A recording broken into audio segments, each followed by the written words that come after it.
Ça fait déjà plus de 7 mois après l'investiture du chef de l'État Félix Tshisekedi à la magistrature suprême de la RDC et plus de 3 mois depuis la nomination de Sylvestre Ilunga Ilunkamba comme Premier ministre.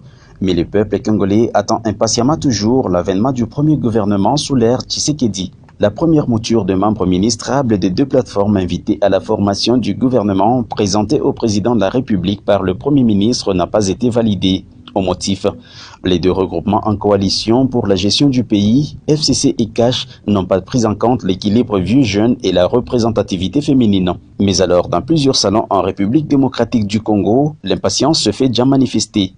Cependant, pour la plupart, comme la ministre provinciale du genre, famille et enfants du Lualaba, la décision du président Félix Tshisekedi est salutaire.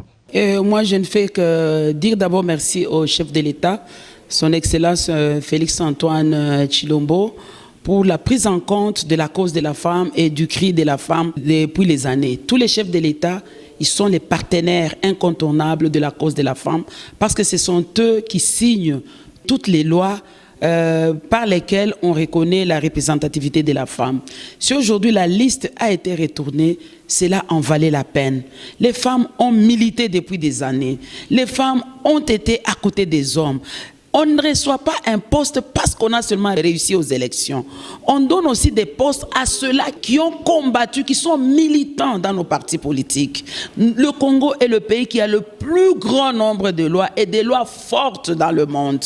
L'arsenal juridique de la RD Congo, c'est un arsenal riche où il y a tous les instruments qui protègent la femme. Mais la question qui reste pendante jusqu'ici reste celle de savoir si la République démocratique du Congo a un potentiel féminin. Curieusement, l'honorable Marie-Louise rassure. 52% de femmes, c'est le pouvoir numérique de la femme. Donc la femme avec les 52%, elle est le grand électeur. Quelle que soit la présence des hommes, nous devons en RD Congo tenir compte de ça. C'est une des recommandations que nous avons tenues au 3e forum panafricain organisé par le FIFEF lors de la Journée internationale de la femme africaine. Compter au bout du doigt, c'est se tromper. Il y a des femmes qui sont aujourd'hui formateurs des partis politiques. Il y a des femmes qui ont exercé dans l'administration publique. Il y a des femmes qui sont dans la société civile. Il y a des femmes qui sont partout, dans les églises, des pasteurs. Donc la femme aujourd'hui, vraiment, elle peut être considérée en tout cas. Moi, je suis la coordinatrice adjointe du FCC au Lualaba.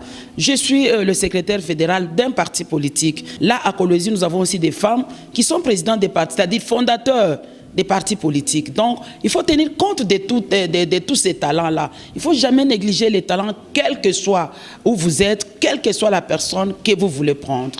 Et pendant ce temps où le chef de l'État participe au 3e sommet de la SADC en Tanzanie, le Premier ministre Sylvestre Ilunga Ilunkamba attend encore les listes révisées des candidats du CASH et FCC en vue d'être déposées au garant de la nation dès la semaine prochaine.